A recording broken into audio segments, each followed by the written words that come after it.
Sir Ejaz Chaudhary की 9 मई की cases में जमानत हो गई है, लेकिन और कितने केसेस हैं जिसमें जमानत बाकी है और हम एक्सपेक्ट करें कि बाकी सीनियर रहनुमा भी जल्द हमें बाहर नजर आएंगे।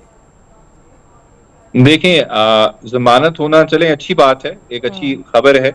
लेकिन मसला ये नहीं है। मसला ये है जो एक एग्जीक्यूटिव पावर है स्टेट की, जिसको अब्यूज किया जा रहा है, जिस तरह उसको इस्तेमाल किया जा रहा है। और उसका मकसद सिर्फ एक है कि इंश्योर करना है कि कुछ लोगों को हमने उनकी कॉन्टिन्यूस इनकार्सरेशन रहे, वो जेल में रहें, वो बाहर ना आए। एक मुकदमे में बेल हो या अपील अलाउ हो तो दूसरे में रोप इन कर लो, अरेस्ट कर लो, उसको पता भी ना हो। जैसे खान साहब के साथ हुआ, 4 दफा उनके सेटिसाइड हुई, उनके खिलाफ जो कन्विक्शन थी, उनको बेल बहुत दफा ग्रांट हुई, लेकिन पता क्या लगता था जी नए केस में अरेस्ट है।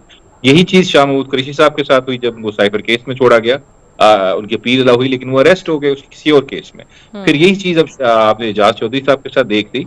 उनकी बेल तो हो गई लेकिन बहुत सारे केसेस में उनको अरेस्ट किया गया हुआ है। आज फवाद चौधरी साहब ने एक ट्वीट किया है। वो कहते हैं कि तहरीक इंसाफ के एक तो पुराने दोस्त इकट्ठे हुए हैं जो बानी पीटीआई की रिहाई के लिए राब्तों का दायरा वसी करेंगे।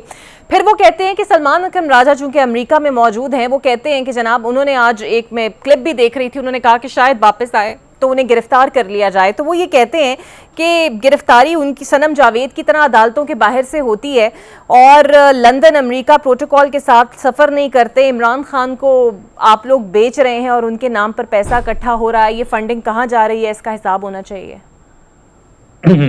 देखिए, मेरे ख्याल से ये इतनी इंपॉर्टेंट चीज नहीं है कि मैं इसका जवाब दूं, लेकिन साथ में एक बात कर दूं यहाँ पे। जिसने इस पार्टी के लिए जिसने कुर्बानी दी है वो हमें पता है। बेशक वो सलमान अकरम राजा साहब हो, वो जो भी हो, बड़ी कुर्बानी दी है और उस वक्त खान साहब के साथ खड़े रहे हैं जब सब लोग छोड़ गए थे।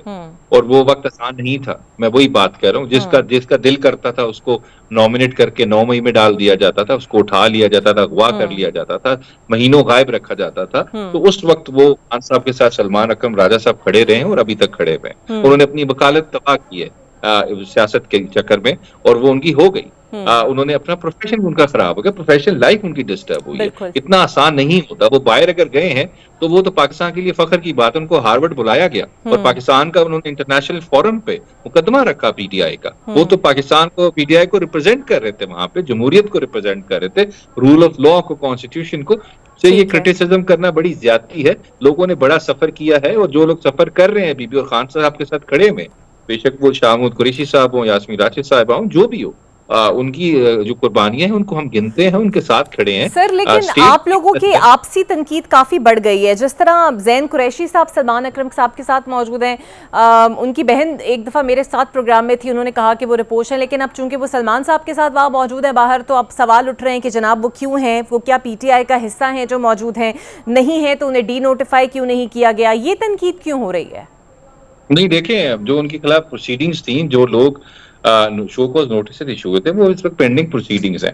और जब तक किसी की देखें खिलाफ इंक्वायरी कंप्लीट ना हो और उसको उसका डिफेंस का मौका ना दिया जाए, तो आप कैसे किसी को गिल्टी डिक्लेयर कर सकते हैं? अगर सलमान अकरम राजा साहब के साथ वो हैं, तो सलमान अकरम राजा साहब हमारे जनरल सेक्रेटरी हैं। वो अगर किसी के साथ हैं, वो उनका डिसीजन है, वो पार्टी भी उसी डिसीजन के साथ खड़ी है। ऐसी कोई बात नहीं है। देखें, मैं आपको ये बात बताऊं, देखें, सलमान राजा साहब को क्रिटिसाइज करना या पार्टी के किसी शख्स को क्रिटिसाइज करना, ये बड़ा आसान काम है। हम जो है ना, वो जो राइटिंग, जो एलिफेंट इन द रूम है, इसको इग्नोर करते हैं। ये लोग जो बातें, ये जो इस तरह की बातें करते हैं ना, जरा उनको कहीं इस चीज पे तो बात करें। तो सलमान राजा साहब तो हमारी पार्टी के देखें बड़े अच्छे कमिटेड वर्कर हैं। He is loyal, he is honest. किसी भी तरह का आसान सवाल करना आसान होता है। उन लोगों की बात करें जो मुल्क में ज्यादती करें, जो इमरान खान को जेल में डाला। बिल्कुल सही, और उम्मीद करते हैं सर ये आपके आपसी इख्तलाफात भी जल्द खत्म हो जाए। सर एजाज चौधरी की 9 मई की केसेस में जमानत हो गई है, लेकिन और कितने केसेस हैं जिसमें जमानत बाकी है और हम एक्सपेक्ट करें कि बाकी सीनियर रहनुमा भी जल्द हमें बाहर नजर आएंगे? देखें, जमानत होना चले अच्छी बात है, एक अच्छी खबर है।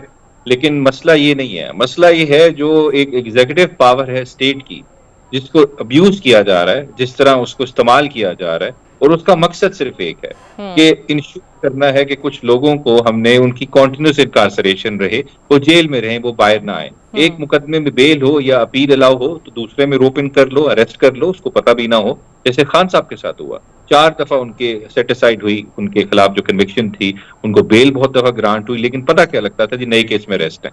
यही चीज शाह महमूद कुरैशी साहब के साथ हुई जब वो साइफर केस में छोड़ा गया। उनकी अपील अलाउ हुई लेकिन वो अरेस्ट हो गए किसी और केस में। फिर यही चीज अब आपने एजाज चौधरी साहब के साथ देख ली। उनकी बेल तो हो गई लेकिन बहुत सारे केसेस में उनको अरेस्ट किया गया हुआ है।